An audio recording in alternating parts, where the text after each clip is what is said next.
चलिए, आज वक्त में थोड़ा पीछे चलते हैं, बहुत पीछे, आज से करीब 5000 साल पहले।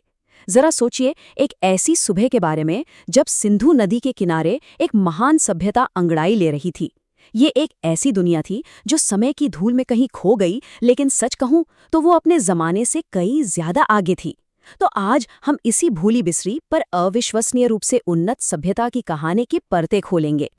तो आज हम इस कहानी में कहां से गुजरेंगे।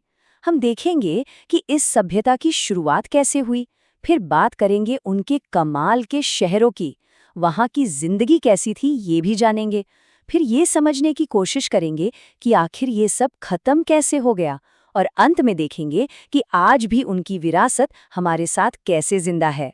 तो चलिए कहानी की बिल्कुल शुरुआत से शुरू करते हैं, उन छोटे छोटे गांवों से जहां इस महान सभ्यता की पहली नींव रखी जा रही थी। तो उस वक्त जिंदगी कैसी थी? बहुत ही सरल और मिलजुल कर रहने वाली। कोई राजा महाराजा का सिस्टम नहीं था, पूरा का पूरा समाज एक साथ मिलकर काम करता था। सोचिए, गांव के बड़े बुजुर्ग शायद किसी बड़े से बरगद के पेड़ के नीचे बैठकर सबके लिए फैसले लेते थे। काम भी बटा हुआ था, कोई खेती कर रहा है, कोई कारीगरी तो कोई शिकार, सब एक दूसरे का साथ दे रहे थे। और यही छोटी छोटी चीजें थीं, बैलों से खेत जोतना, औरतों का घर संभालना, बच्चों का खेलना, यही सब मिलकर एक बड़े समाज की नींव बन रही थीं।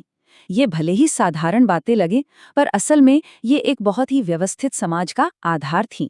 एक ऐसा आधार जिसने आने वाली तरक्की के लिए एक मजबूत जमीन तैयार कर दी। तो अब कहानी में एक बहुत बड़ा मोड़ आता है। ये छोटे छोटे गांव अब बदलने वाले थे दुनिया के पहले प्लान्ड सिटीज, यानी नियोजित शहरों में। कमाल की बात है ना? यहाँ पर फर्क देखिए जरा कितना बड़ा है। एक तरफ कच्ची झोपड़ियां और टेढ़े मेढ़े रास्ते, और दूसरी तरफ पक्की ईंटों के मजबूत घर और एकदम सीधी ग्रिड पैटर्न में बनी सड़कें। ये सिर्फ एक छोटा मोटा बदलाव नहीं था, ये तो एक पूरी क्रांति थी इस सोच में कि एक शहर को कैसे बसाया जाना चाहिए। मतलब वो सिर्फ घर नहीं बना रहे थे, वो एक पूरा सिस्टम तैयार कर रहे थे। एक ऐसा सिस्टम जिसमें साफ सफाई और व्यवस्था पर जोर था। और कमाल की बात तो ये है कि इस लेवल की प्लानिंग दुनिया के कई हिस्सों में हजारों साल बाद तक देखने को नहीं मिली। तो सवाल ये उठता है कि उस जमाने के इन बड़े शहरों जैसे मोहनजोदड़ो में असल में जिंदगी कैसी होती होगी। चलिए पता लगाते हैं। सोचकर देखिए, आज से 5000 साल पहले दो मंजिला घर, और वो भी कच्ची मिट्टी के नहीं बल्कि पक्की एक ही साइज की ईंटों से बने हुए। ये कोई तुक्का नहीं था, ये उनकी जबरदस्त इंजीनियरिंग और स्किल का सबूत है। अब उनकी अर्थव्यवस्था को देखें तो हाँ, खेती बाड़ी तो थी ही, वो तो बेस था, लेकिन देखिए लगभग 30% हिस्सा क्राफ्ट और इंडस्ट्री से आ रहा था। मतलब मिट्टी के बर्तन बनाना, धातु का काम, और 25% व्यापार से। तो वो सिर्फ किसान नहीं थे, वो बेहतरीन कारीगर और व्यापारी भी थे। और उनकी टेक्नोलॉजी तो देखिए, कमाल की थी। कॉपर और ब्रॉन्ज का इस्तेमाल, दुनिया में सबसे पहले कॉटन के कपड़े बनाना, और पूरे शहर में ढकी हुई नालियों का सिस्टम। ये सब सिर्फ दिखावे के लिए नहीं था। जैसे कि ये स्टैंडर्डाइज्ड वजन और माप ये बताते हैं कि उनका व्यापार कितना ईमानदार और मुनज्जम था। तो जिंदगी सिर्फ काम और व्यापार ही नहीं थी। उस समाज में व्यवस्था, साफ सफाई और सजने संवरने का भी बड़ा महत्व था। मतलब काम, परिवार और मनोरंजन के बीच एक बढ़िया बैलेंस था। वो लोग प्रकृति की बहुत इज्जत करते थे, शायद इसीलिए हमें मातृ देवी की मूर्तियां मिलती हैं। एक तरह का आध्यात्मिक कनेक्शन था उनका अपने आसपास की दुनिया से।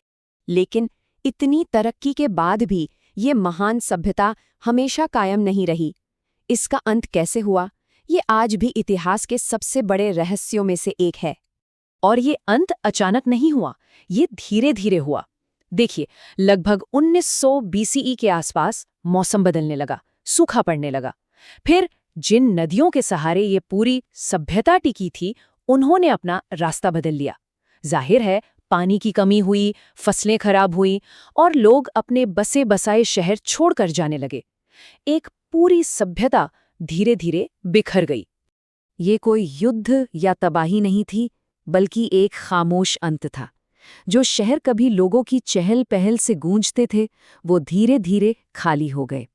वक्त के साथ इमारतें खंडहर बन गई और उनकी पूरी पहचान, उनकी संस्कृति धीरे धीरे समय की धूल में खो गई। हजारों सालों तक ये पूरी की पूरी सभ्यता जमीन के नीचे दबी रही, किसी को पता भी नहीं था कि यहाँ कुछ था।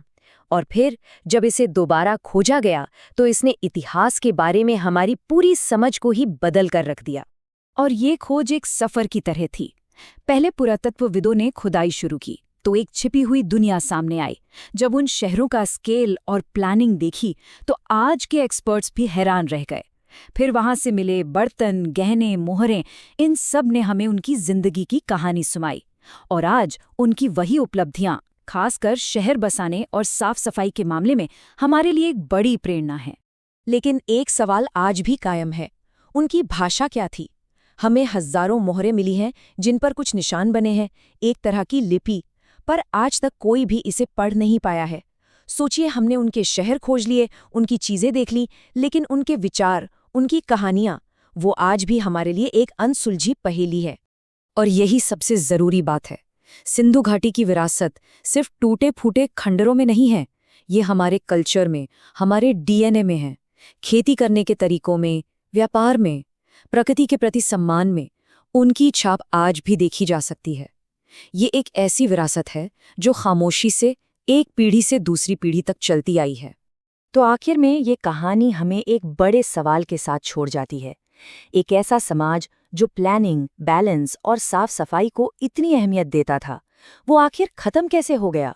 और आज के हमारे आधुनिक शहरों के लिए उनकी इस कहानी में क्या सबक छिपा है? ये हमें याद दिलाता है कि कोई भी सभ्यता कितनी भी महान क्यों ना हो, उसे जिंदा रहने के लिए प्रकृति के साथ एक संतुलन बनाकर चलना ही पड़ता है।